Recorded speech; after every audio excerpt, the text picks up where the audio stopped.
ለኔ ብላ ተሰቃየች፣ ለኔ ብላ ዋጋ ከፈለች። ትሁቴ ማንነቷ ይሄ ነው። ፍርድ ሲጓደል ሰው ሲጨነቅ አይታ ዝም ማለት አትችልም። በቃ እኔ ቤት ልሂድ። ከዛስ? አላውቅም፣ ግን እንዳገኘህ ያደረገችው እሷ ናት አይደል? አዎ እሷ ናት።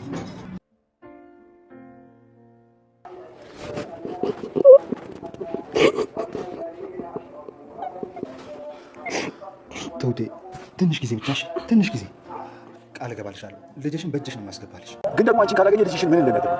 ምን ያደርገዋል? ለምን እንዳትገናኝ ይፈልጋል? ለምን የትሁት ልጅ ያዘ? ለምን ይመስልሻል? የሁሉም ይሆን እና ልጅና ላይ ሳቸኩል በዘዴ ምንም ሳይበላሽ ታዩ ነበር። አሁን ግን ለሚፈጠረው ነገር ኃላፊነቱን አልወስድም። እሺ ይቅርብኝ። አይ እንሙት ካልሽ ደግሞ እንሂድ ምሳሌ ብላ በደስታ እንዳውም እዚህ ጋር ጥሩ እንገባለን። ማን ያንተር? የትሁት አባት። ለምን ልታግዘኝ ፈለግ? በሁለት ምክንያት፣ አንደኛው ትሁት ስለጠየቀች፣ ሁለተኛው ደግሞ ስላሳዘንሽ።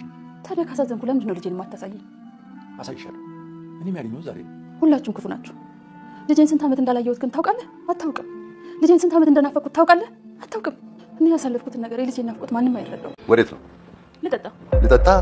አዎ ልጠጣ። ይልቅ አትቀልጂ፣ ግቢ። አልገባም አልኩ እኮ። ሴትዮ ባለትዳር ነሽ? እባክህ አታስቀኝ። የማፊያ ቡድን አባላት እንጂ ባልና ሚስት ሆነን አይመስለኝም። የሚመችሽ ጨዋታ ነው መሰለኝ። ስለዚህ እንደ ቤት ልጅ አታስጨንቀኝ፣ ልዝናናበት። አንቺ ውጭ አደረሽ ማለት ነው?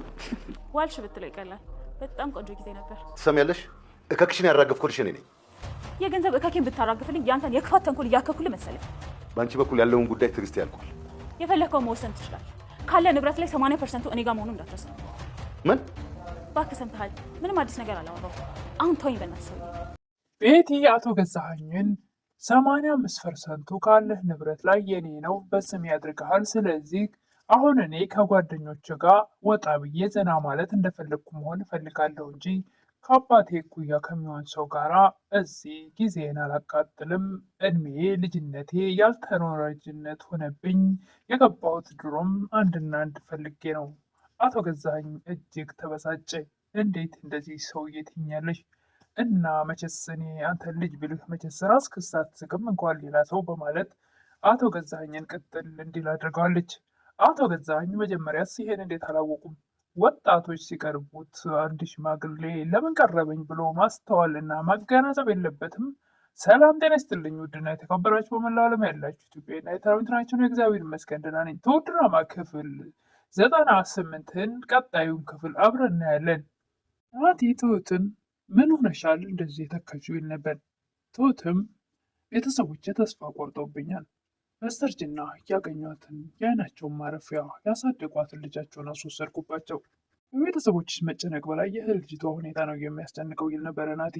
ምንድን ነው ፍንጭ አግኝተሃል እንዴት ይል ነበረ። አላገኘሁም፣ ነገር ግን እየሞከርኩ ነው። ባየን ስለ ንብረት አውርቼው ነበር ይል ነበረ ናቲ። እና እሱ ለእኔ ልጅ ምን ይጠቅማል ትል ነበረ ትሁት። ሌላ ወረቀት ሲሰበስብ እኔ ደግሞ የእሱን ጉድ የያዘበትን ወረቀት እሰበስባለሁ። ይህን ሁሉ ለማድረግ ምንም ጊዜ የለንም ትል ነበር ትሁት። ገጭታ ሄጄ ላናግረው ይል ነበረ ናቲ።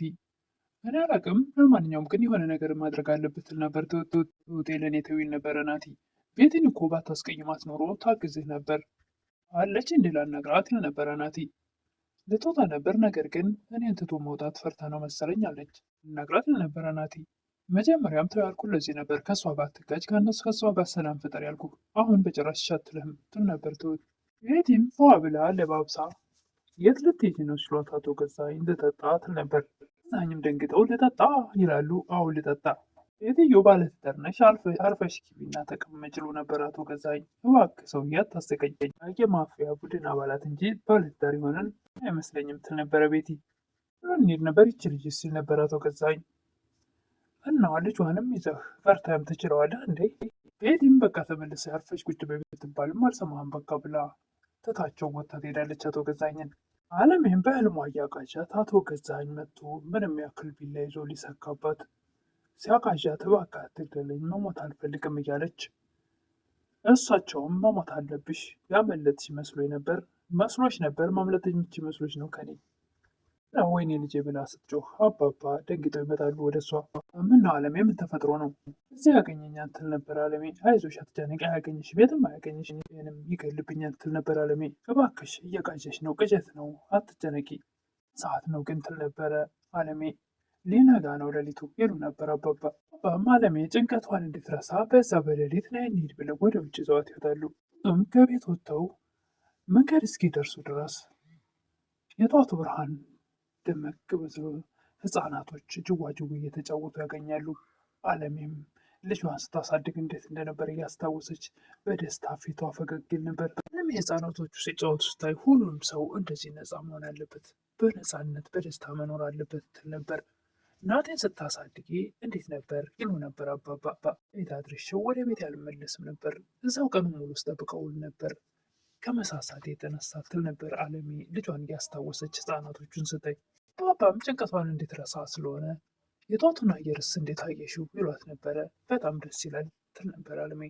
አለሜም እንደዛ ያስጨነቃትን ጭንቀቷን ሁላ በህልሟ እየመጣ ሲያስጨንቃት አቶ ገዛኸኝ ቢላ ይዞ ሊሰካባት ስንት ነገር ሲያቃዣት የነበረውን አባባ ሰውን ማጽናናት ማረጋጋት የሚችሉት የካሌብ አባት ጭንቀቷን ሁላ ረስታ ስለ ልጇ እንዴት እንዳሳደገችው እንድታስታውስና መልካም ነገር በአይምሮዋ እንዲቀረጽ አደረጉ። እጅግ በጣም ተደሰተች። ጊዜ ግን እንዴት ይሄዳል ወይ ጉድ እያለች ታስታውስ ነበር አለሜ። አቶ ገዛኸኝም ቤቲ እንደፈለገች ከፈለገችው ጋር ስትጠጣ አድራ ጠዋት ስትመጣ ውጭ አደርሽ ማለት ነው ብለው ያፈጣሉ። በጣም ቆንጆ ጊዜ አሳልፍ የመጣሁ ትል ነበረ ቤቲ። በጣም ያለሽ አይደል እካክሽን ያራገፍኩልሽ እኔ ነኝ። የገንዘብ እከኬን ብታራግፍልኝ ያንተን ደግሞ የክፋት ተንኮልክን የማራግፍልህ እኔ ነኝ። አንቺ በኩል ያለው ጉዳይ ትዕግስት ያልቋል ብለው አቶ ገዛኸኝ ፍጥጥ ይላሉ። ቤቲም የፈለግከውን መውሰን ትችላለህ፣ መብትህ ነው። ካለህ ንብረት ላይ 80%ቱ እኔ ላይ ነው ያለው፣ በእኔ ስም አድርገዋል። ገዛኸኝ ምን ብለው ይደነግጣሉ። አለ እባክህ ምንም አዲስ ነገር የለም፣ በቃ በእናትህ ተወኝ ሰውዬ በምትላቸው ሰዓት ሰውዬ ብለው ደግሞ አሁንም ያፈጣሉ አቶ ገዛኸኝ። እንጂም አንተ ልጅ ብልህ አይደለም ሌላ ሰው አንተ ራስህ መሳቅ አይቀርም ትስቃለህ ትል ነበረ ቤቲ። አቶ ገዛኸኝ ያለ ንብረቷን የምሳሳለትና ትዳሯን የምትወድ የምታከብረዋን አለሜን በቤቲ ለውጠው ንብረቷን በሙሉ በቤቲ ስም አድርገው አሁን ግን ቤቲ እሳቸውን ሳይሆን የምትፈልገው ንብረት ገንዘብ ብቻ ነበር።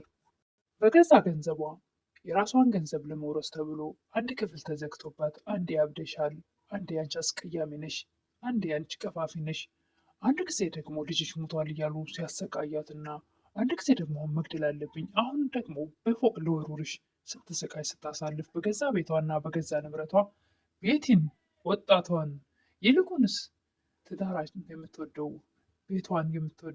ቤቷን አሳምራ የምትወደው የምትይዘው አለሜ ይህ ሁሉ የደረሰባት እንዴት በቤቲ ለውጧት ነበርና ቤቲ ግን አሁን ምንና ምን እንደምትፈልግ እያሳየቻቸው ነው ለአቶ ገዛኸኝ።